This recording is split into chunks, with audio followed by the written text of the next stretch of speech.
Hello learners, welcome to this video lecture on boilers and chimneys of Module 1 Energy Engineering, presented by myself ranjithpk, Assistant Professor, Department of Mechanical Engineering, Global Academy of Technology.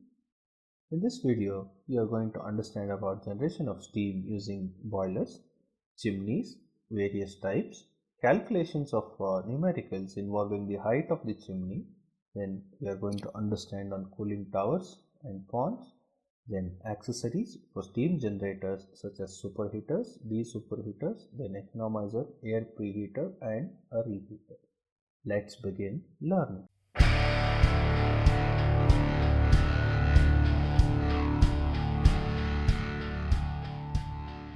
Boiler, if you recall, is a steam generator which is a closed pressure vessel used to generate steam under high pressure. This steam is mainly used for power generation, process heating or space heating purpose.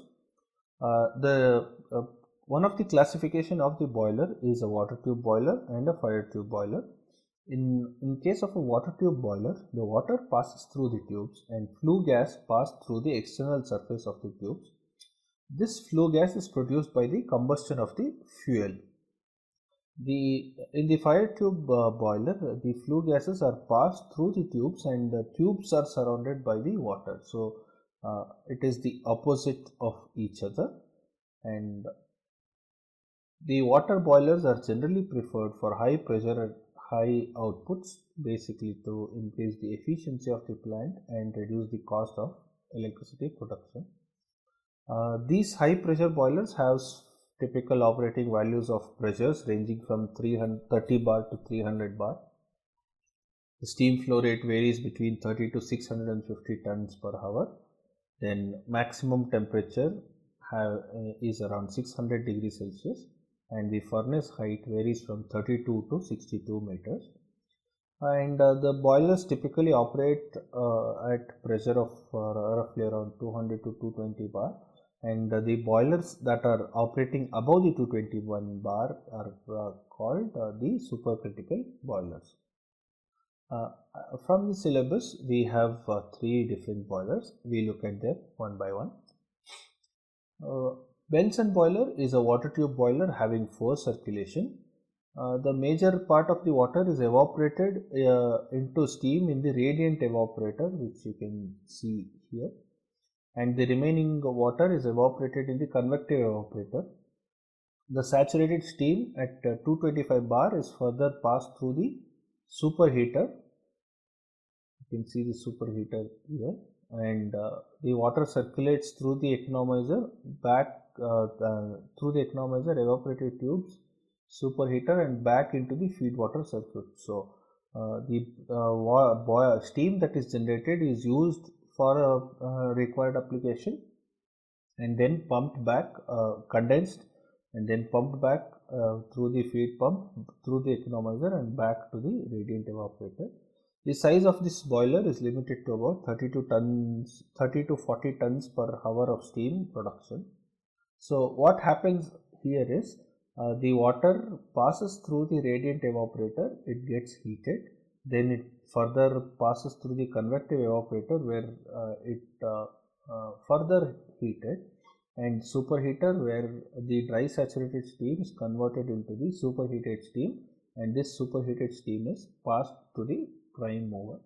Once the steam is used or utilized in the prime mover, it is then condensed, and this condensate is then passed through the feed pump, through the economizer back into the evaporator, and the exhaust gas which is coming out of this boiler is used to either reheat the air or provided for certain applications, and then it is let out into the atmosphere. There is a video for this boiler for the better understanding. Today's boilers, as they have been since their origin, involve the complex production and manipulation of steam. The forced draft fan blows air into the system. A portion is routed to the pulverizers, which crush coal into a fine dust before pushing the mixture up through feeder tubes. The other portion passes through an air preheater, which transfers heat from the exhaust gases to the incoming air, raising the air temperature, reducing moisture and producing a cleaner burn. The hot forced air and coal dust converge in the windbox, where the mixture is blown out through burners and ignited inside the firebox, transferring gradient heat to the water-filled tubes. The hot gases flow upward, heating the rest of the system through convection, before passing through the air preheater and ultimately flow into the scrubber, where pollutants are removed. Liquid water is pumped into the system at the economizer. Gradually, it's heated to base temperature before gathering at the steam drum, the system's main distribution hub for circulating water and steam through the boiler. Liquid water flows through large tank-comers and into the base of the firebox. A network of 2-inch tubes line the firebox walls, and burners force feed a continuous supply of combustible fuel into the ultra-hot firebox. Eventually, the insides of the firebox burn so hot that its surrounding steel walls would melt if not for the tube-lined walls of liquid water. At the point in the cycle when the liquid water turns to steam, the steam separates and collects at the top of the steam drum. Because this saturated steam still contains small amounts of liquid water that would cause corrosive damage to the turbine, the saturated steam is routed back into the firebox and through superheats to burn off all but the smallest traces of liquid water. This dry, superheated steam then exits the boiler, passing through a steam locker and ultimately providing power to the spinning turbine, which generates electricity. Finally, exhaust steam, now at a lower temperature and pressure, is sent back to the boiler through a dedicated reheat stage. This reusable steam is brought back up to operating temperature before returning to the turbine, providing additional power through a secondary stage. So the takeaway is that this boiler has a drum, vertical drum, and within these the components are located, and then the boiler is made to operate. The advantages of using this Bunsen boiler, it is that it is very compact in size and it can be erected in a smaller floor area. It is suitable for both partial and overloading, and there is lesser weight due to the absence of a drum, and there is formation of bubbles elimination due to the supercritical pressure that it is utilized here. The next boiler is a Chimney Hartmann boiler. It is an addition to the Bunsen boiler in that there are two circuits basically used. In the primary circuit, the steam at 100 bar is produced from the distilled water. This generated steam is passed through a submerged heating coil which is located in the evaporator drum here. This high pressure steam possesses sufficient thermal potential to generate steam at 60 bar. So in the secondary circuit, the steam is at 60 bar, and in the primary circuit, steam is at 100 bar. The steam produced in the evaporator drum is further passed through the superheater. You can see here. So whatever the steam that is produced here is passed through the superheater and then supplied to the prime mover. The condensate that is obtained from the prime mover is sent back into the feed pump, and it gets passes through the feed preheater, where the exhaust gases are also used to preheat the water, and thus it is sent back to the evaporator again. The advantage of using this is there is only latent heat which is supplied to the evaporator drum, and the size of this boiler is limited to 50 to 60 tons of steam production per hour. The advantage of using this type of a boiler is it has less chance of overheating or burning in the primary circuit. The salt that is tending to deposit in the evaporator drum due to the circulation of impure water can be easily removed, and high thermal capacity of the boiler makes it suitable to take up any variable load without undue priming. So the priming necessary would be eliminated. The third boiler is a Velox boiler. The previous two boilers were the water tube boiler, whereas the Velox boiler is a fire tube boiler and it uses pressurized combustion. So there is a feed pump which forces the feed water to flow through the economizer, and then there is a water circulating pump which forces the water through the tubes of the combustion chamber. And here there is an axial flow compressor driven by the gas turbine, and this gas turbine, what it does is it basically compresses the air to about 2 to 3 bar. This is done in order to obtain the supersonic velocity of the gases and high heat release rate in the combustion chamber. The hot gases which are released in the combustion chamber flows to the annulus and heats the water to generate the steam. So there is water passed here, and then the fire that is produced from the combustion of fuel that is passing through the set of tubes. The mixture of water and steam then enters the separator with a circular and spiral flow. So this centrifugal force that is produced in the separator causes the heavier water particles to be thrown out of the wall closer to the wall, and thus separates steam and water. So there is a centrifugal force that is developed which is separating the steam and the water particles. The dry steam then further enters the superheater, and it gets supplied to the prime mover, and in the superheater it is heated further. The water that is removed from the steam is pumped back into the water tubes. So whatever the water particles are there, it is pumped back into the water tubes again. The burnt gases give out their heat to the dry steam, and for the purpose of superheating, and they also tend to drive this compressor. The size of this boiler is limited to about 100 tons per hour. The advantage of using this boiler is that it has a high heat transfer rate when compared to the other two boilers. It has good flexibility, and it is very compact in design, and it has a thermal efficiency of about 90 to 95%. This thermal efficiency is limited to only the boiler efficiency. The next topic is the chimney. Chimney is a structure for venting out hot flow gases from a boiler to the outside atmosphere, and it is to disperse them at a considerable height. It is also sometimes known as stacks, and these are always vertical to ensure that the hot flow gases flow smoothly. So the working of a chimney is based on the natural draft or stack effect, that is the hot air, which is always lighter, rises to the top. Taller the chimney, more draught or draft is created. So if you look at here, it is you are introduced to the term draught or draft.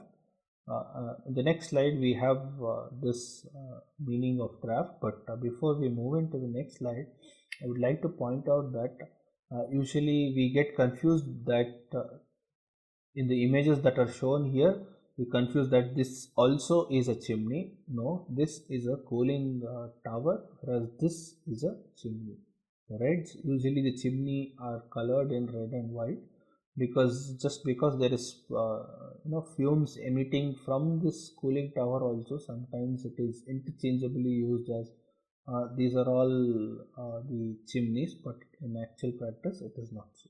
So we understand the working of these cooling towers as well in the subsequent slides. So what is this draught? Draught or draft is a small pressure difference that is required to maintain a constant flow of air and discharge the burnt gases through the chimney to the atmosphere.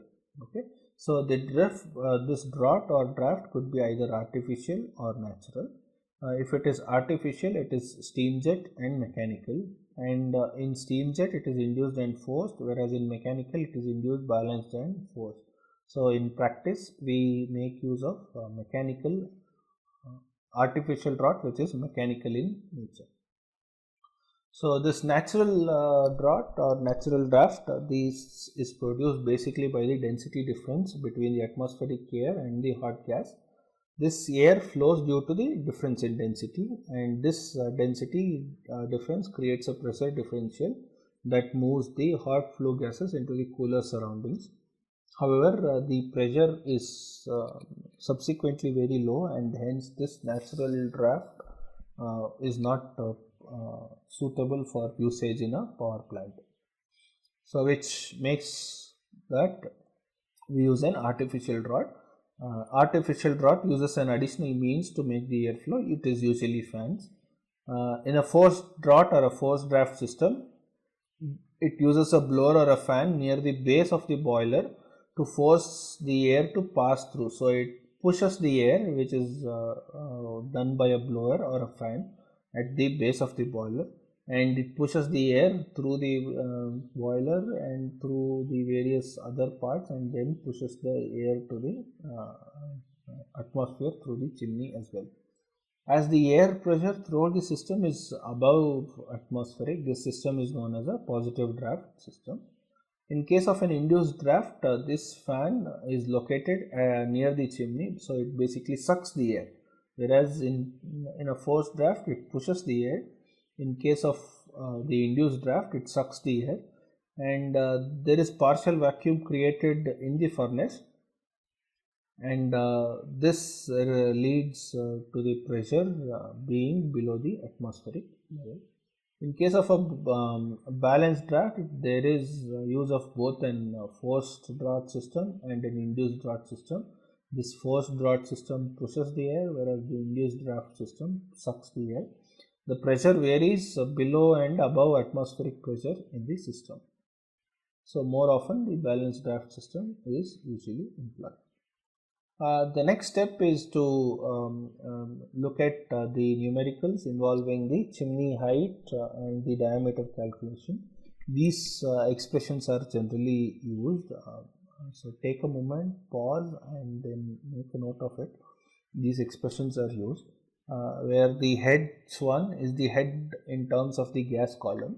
So whatever this flue gas is produced, it is customary to produce or to mention this units in terms of height, that is the pressure difference. So H1 represents the head in terms of gas column, usually represented by meter. HW is the height in mm of water column to produce this differential pressure. Mass of air supplied is denoted by MA, TA being the atmospheric air. Note that this temperature has to be converted to Kelvin, and then mg being the mass of the flue gases, then density rho g of the flue gases. Note that this draft in terms of water column should always be in mm of water irrespective of the units.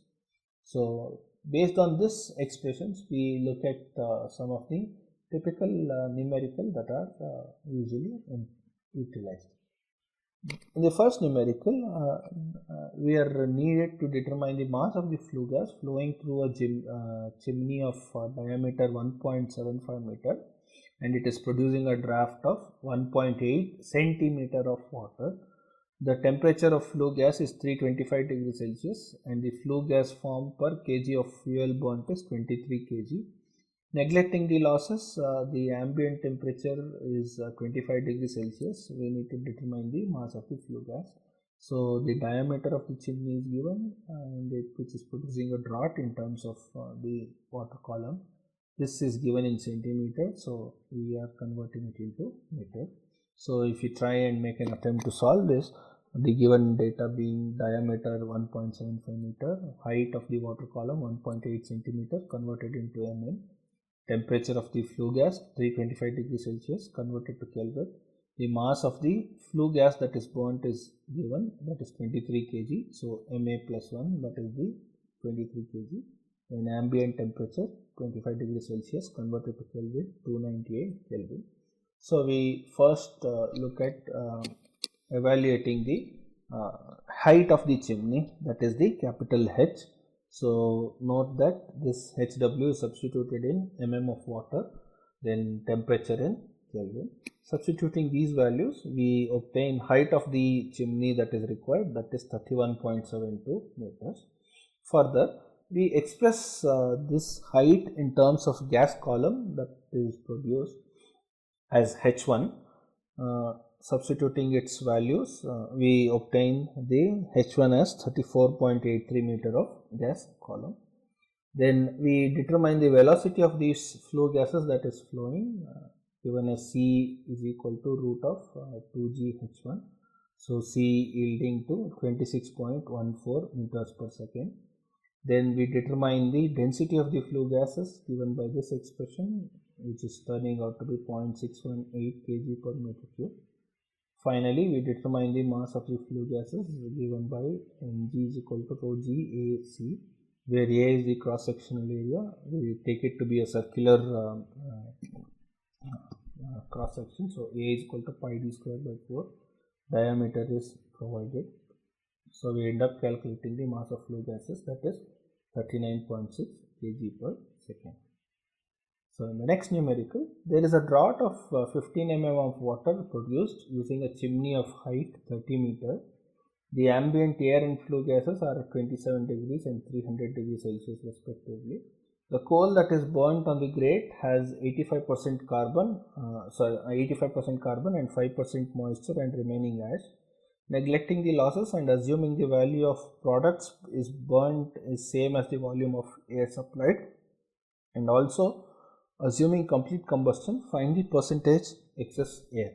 So this concept, to solve this numerical, we need to recollect the concept of applied thermodynamics, where we had solved numericals on the combustion.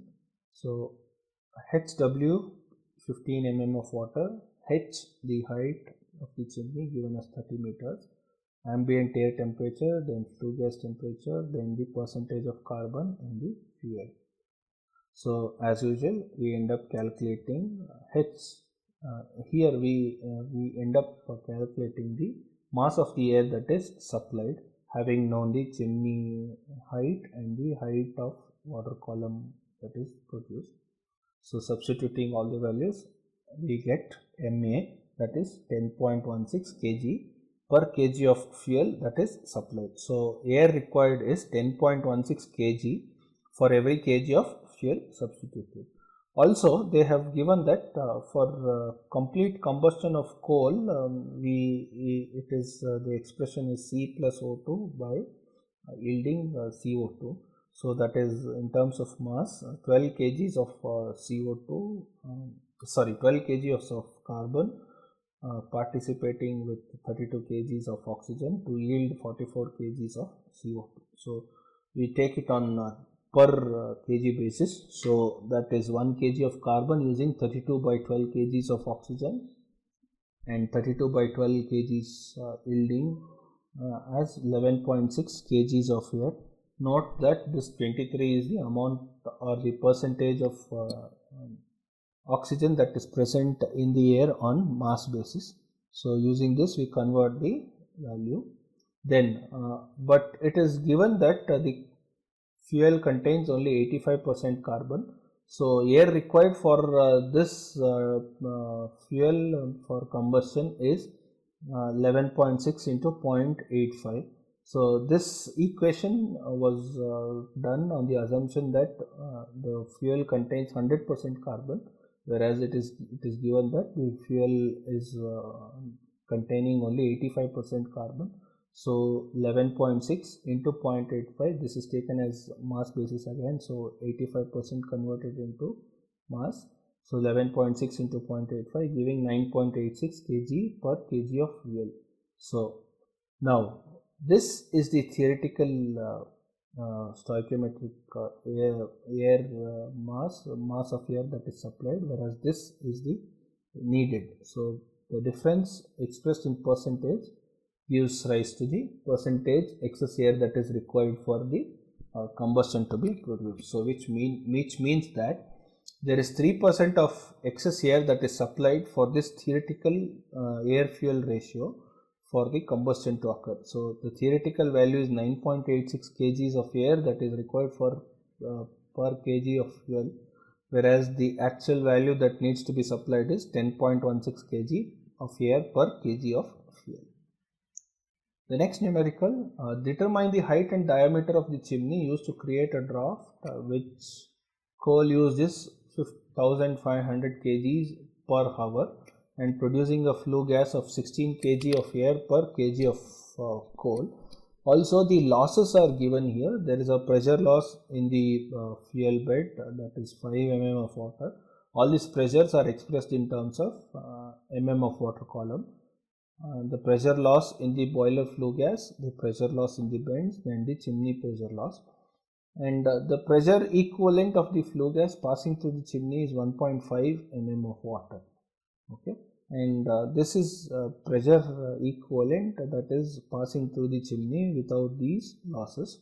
The ambient temperature is 30 degrees and flue gas temperature is 310, and the actual draught is found to be 85% of the theoretical value. So actual draught is 85% of the theoretical value. So to solve this, what we do is the coal used is given 1500 kg per hour. Then mass of the flue gas that is produced is 16 kg per kg of coal. So that is noted.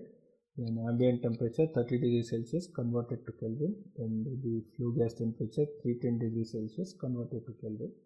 And it is also given that the actual draught is 85% of the theoretical draught.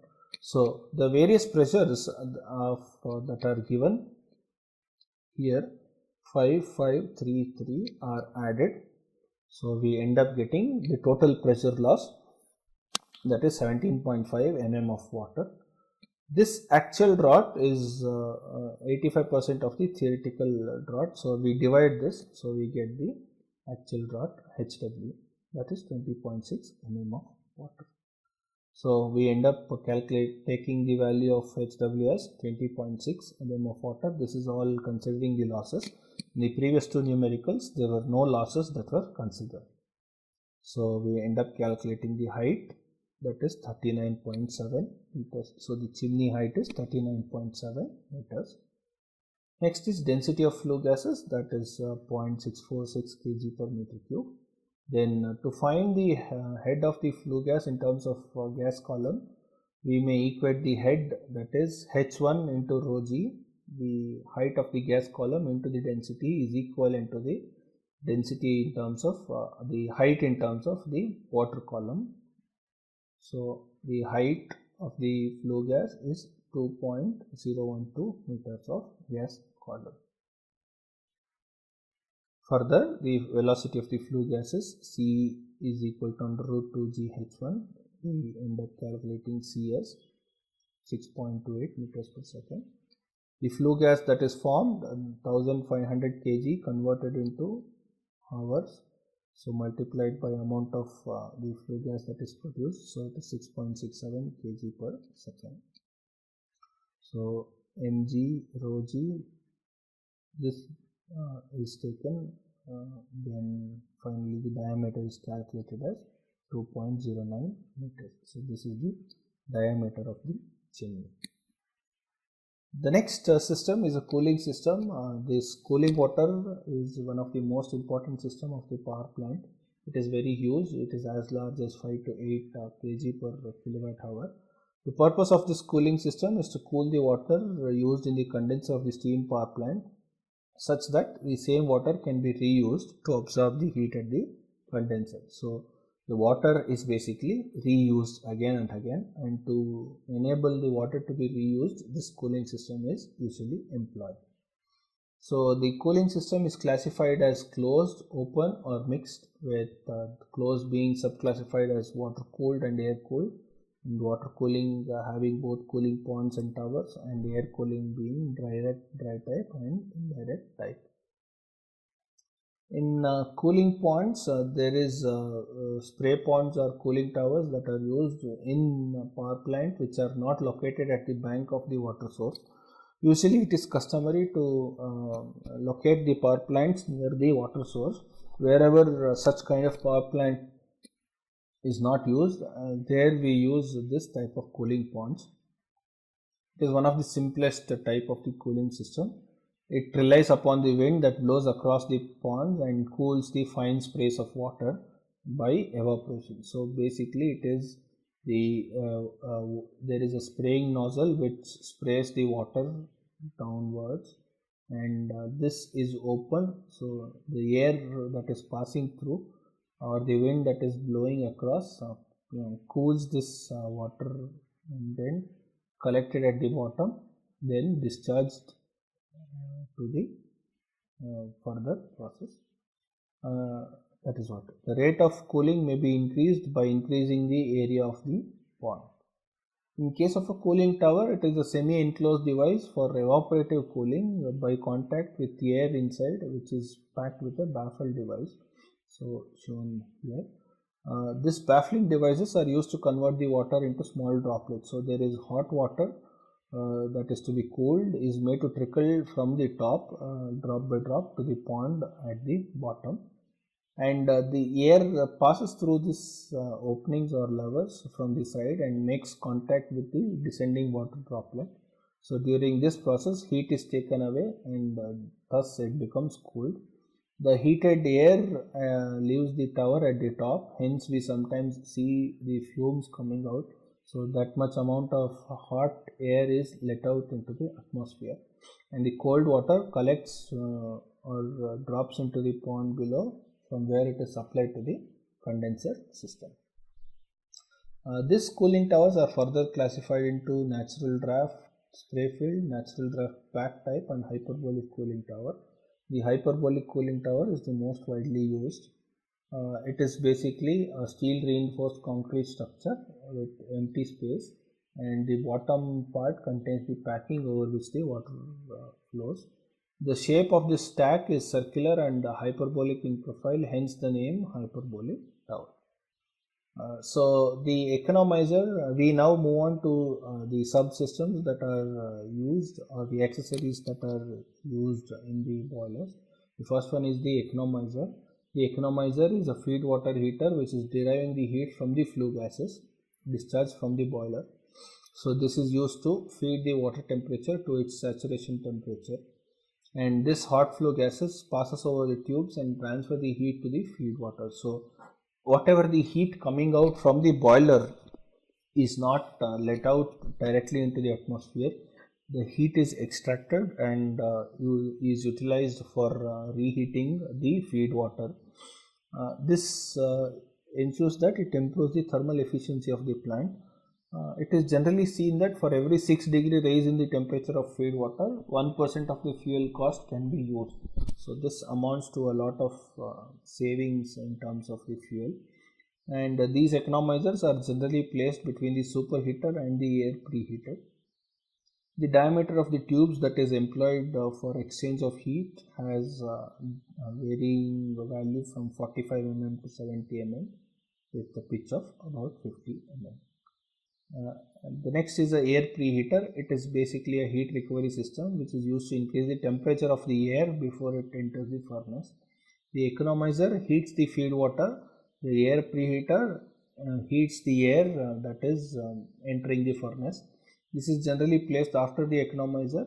So the preheating of the air accelerates the combustion and facilitates proper burning of coal. It is generally seen that every 20-degree increase in air temperature, the boiler efficiency increases by 1%. So the benefits of preheating is improved combustion, and then successful use of any low-grade fuel that is used, then increased thermal efficiency, and then which is yielding to increased steam generation of the boiler.